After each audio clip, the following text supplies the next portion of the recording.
Hello Thoroughbred Tales. So some of you know me, I've done this Thoroughbred Tales for a week or two before. So I'm Johnny Hassett and I have Bloodstock Connection, which consigns 2-year-olds, buys yearlings, sells 2-year-olds, and Get in the Game, which is an invitation for people to invest in and become a pinhooker. Okay? So it is November 22nd. So that time of the year we have bought the horses. And we have 31 yearlings. How many of them are on Get in the Game? Some are pre-trainers. We have 21 up on the website for people to invest in if they so choose. So what we're at now, we're at the sort of more than halfway through the starting process, breaking training and getting, like, they come unbroken, and by Christmas, everything is, you can put a saddle and bridle on and ride up the gallop. So we're in the middle of that process. So that's mostly what we're going to talk about this week. So I'm going to put a video of 2 of the colts fighting. It was really good. We put it on our own Twitter feed yesterday and people loved it. So I'm going to put that up today. And we'll start you off with some of the schooling and some of the driving and stuff tomorrow. Nice to be back. Okay, morning fellas. So, fine soft day in the west of Ireland. There's Samuel, who's moving around. I am about to start driving him. We have driving reins on him. Driving is how you teach him to steer and stop. How you teach him what brakes are, very important, and left and right. Simple enough. I'll put up another video on that later on. Horrible weather here. Nice and dry in here. So this is what we do, like starting horses, breaking horses, riding horses for the first time, figures of 8. November, parts of October, November, and even into December. This is the kind of meat and potatoes of the daily work, the daily grind, and I love it. It's one of the nicest parts of the game, starting them out, and they're all innocent, full of potential. They've done nothing wrong yet, sort of. So the guys be giving out to me for being on the phone. I'm like, videos are part of the business. It's how they're like, do some work. So I better go do some work. Get involved, get in the game. Okay, so here we are with Samuel. And he's driving. He's a long way from perfect, but he's especially going this direction, looking at you from this side, he's not as good. His default is turn his head and spot you with the other eye.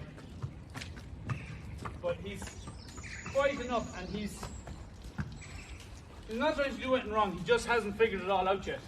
So I want to walk on the concrete bit up there. And he wants to stay in on that. Come on. Come on. Come on.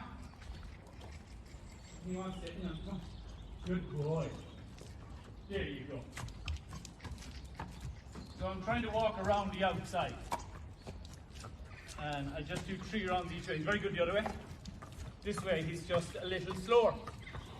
Horses, like people, and it's mostly on their eyesight, are like left-handed or right-handed. That's it. He'll get it. Just takes time. Get involved, get in the game. Okay, so this is Evan Nugent, and we're going to just lie across this fella.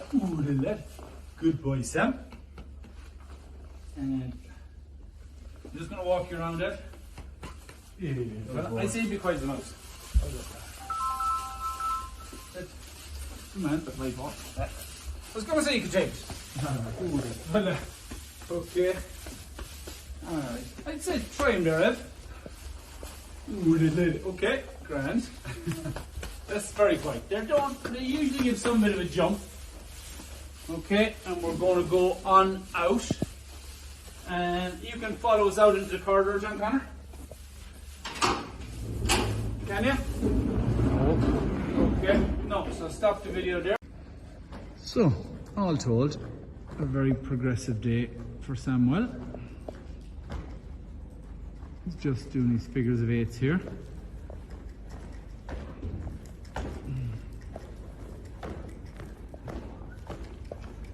You can tell by his ears, he's not loving this, right? He's like, what is this about? This fella above on my back, kicking me. And it's starting to sweeten. Turn, good man. And it's just a bit of awkwardness. And it comes in time. And he's been ridden by Evan Nugent. Evan is a point-to-point rider, local. Fecal man, really, he lives in Ennis, but he's really a fecal man, as are all the Nugents. How many horses have you ridden today, Evan? This is my 17th. 17th. And is it your last? I think so, yeah. Okay. So, Evan, what age are you, Evan? 19.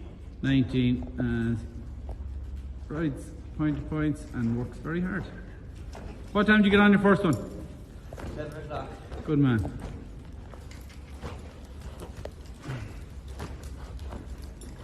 So, there you go. Samuel is starting to like it a little better. Years coming forward. Momentarily, anyway. Good day for him. So, guest of the week, we have an Airbnb in, and Lisa came down the night before to go working on horses. So this is Lisa, and Lisa, you are? An equine dentist. And tell me something about, you do some lecturing in America or something, right? I do, in college, in the Academy of Equine Dentistry. I go back every year for 2 weeks teaching practical work, teaching students to train to be an equine dentist before they go out into the field to do their apprenticeship. So they do a week of theory and then they do some hands-on practical work then the following week. So I teach them in the stalls. So I have a student with me every day, and sometimes it changes around. I'll have a different student the following day. So they get to see my technique. Is that always in America? It's not here? Okay. Never here. It's and always did you do your studying in America? Yeah. Okay. Glens Ferry, Idaho. So it's a really good school. It's 40 years in Glens Ferry. So it's one of the best in the country. You don't look like you're 40 years in Glens Ferry. No, I'm not. The college is open 40 years. Okay. I've been going there 20 years though. Okay. Since 2001 I started. In fairness, you don't look that either. So, you're going to do, so Lisa's going to, I've got 15 horses. We try and get their teeth done before we put a bit in their mouth. Now, we've actually kicked on with some because we were waiting for Lisa to come. She's very busy. But we're going to do them now. Anyone that gave a little bit of trouble with their mouth, we stopped.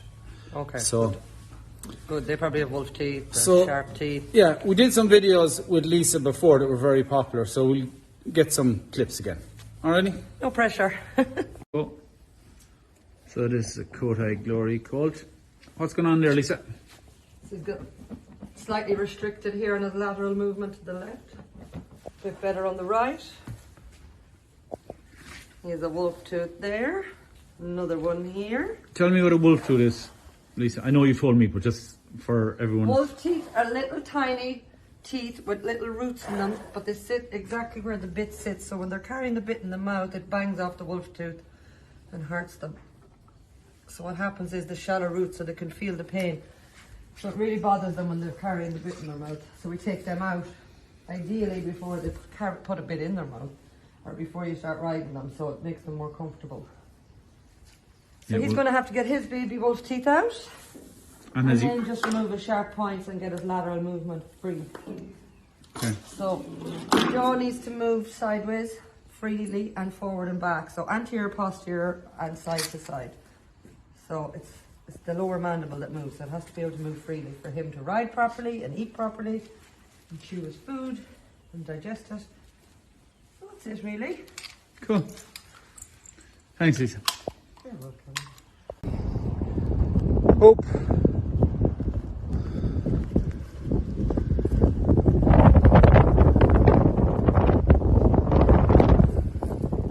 On the wrong lead. But we don't get fussy. Oh, like you heard me. I don't know if you can zoom in on that. Hold on, hold the fuck up. Sit tight, man, sit tight. Keep him in, keep him in. Well done. Keep going, good man. There's a buck in this fella, and I'd say there'll always be a buck in this fella. Hey guys, so 4:45. Just wrapping up. I can see John Connor doing the haying behind us. That's my son. He comes in and does an hour after school. Good young fella. So this time of the year, it's not even 5 o'clock. It feels like night, and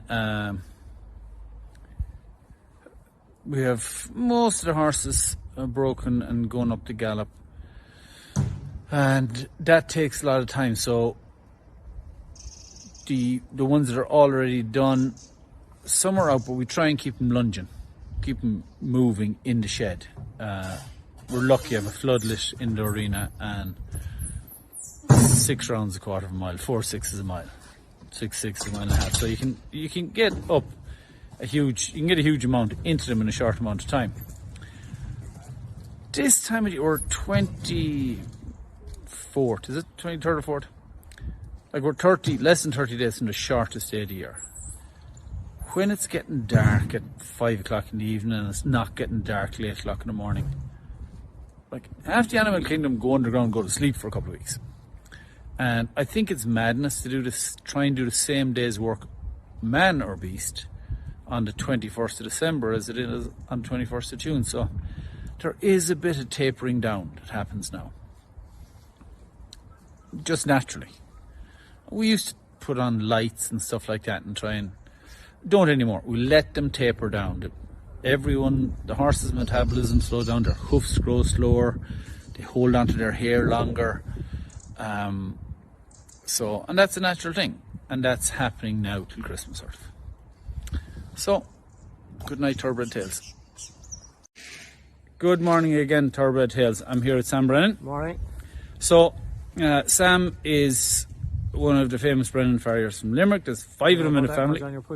Yeah, you're famous around here anyway. Sometimes for shoeing horses.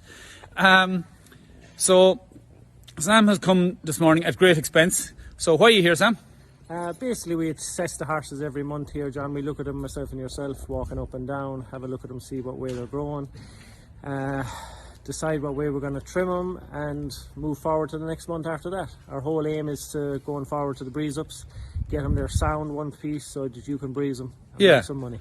So, couple of things. We don't put shoes on horses, so Sam comes and tends the feet every month. We try to not put shoes on them. Sometimes you have to. We find not putting shoes on, it hardens up the sole, the frog hits the ground, and you end up with a better foot. Yeah, so we're lucky with the facilities we have here that they don't necessarily need shoes. Some of them get a pair of shoes if they get a little bit sore, but generally we give them a trim every month, maybe shoe them 6 weeks before the sale and then reshoe them for the sale. That's Just keep it as simple as possible. And they don't grow as much foot now in the winter. No, yeah, it's a bit cold. They're trimmed regularly, so it goes according to daylight hours, I'd say, does it? Mostly it can vary. In the summer you get a little bit more growth in the summer than the winter. Yeah. Okay. Go to gettingthegame.ie, get involved. Thanks, Sam. Thank you. So when Sam comes, the first thing he does is walk them up and down and assesses them, like confirmation wise, and then puts them in and trims or rasps. And he sees the horse out first. And that one is fairly correct, Sam, yeah? Yeah, quite correct. A little bit out in the off one, but nothing major to worry about. And nothing really to do. No, just level him up. Okay. Cool. And we'll just do that 30 times. Hey guys, happy Sunday. So, stage 1 and 2 kind of completed. Stage 1 is like the purchasing. Stage 2 is the breaking and training, getting them going up to gallop. There's a couple of late arrivals, so there's a couple of stragglers, but we have most of that done, and we're really at starting the next phase now. Should be by the 1st of December anyway. And that's the physical training. So training anything yourself or a horse is like stretching a bit of elastic and let it go back. Stretch it, let it go back, and you'll eventually get longer. You stretch it too far, it doesn't go back into place. So we train them. So you need a recovery period and a training period. Roughly breaks down to 5 days a week. They train and then they have easier 2 days to recover. So when you go to the gym or go for a run, the stiffness in your muscles, that's micro tears in muscle tissue, fibers, ligaments, tendons, micro fractures of the periosteum are what cause shins. Okay, and if you do too much, you get shins. You have to stop for longer. So we, at this stage, they're cantering a mile 5 days a week, and the cantering a mile on the Friday, they're bucking and lepping on the Monday. They're not bucking on the Friday. So you get them to that stage. Saturday, and by the end of the season, the 5th day, you might be going to the Curragh for a bit of fast work, but they're a long way from that now. Saturdays, we weigh them, go through them, see what they're eating, go through this, up or down the feed, and how did they take last week's work? What do we do with them next week? And you repeat that process like 20 times between now and the middle of April. So, go to getinthegame.ie, get involved.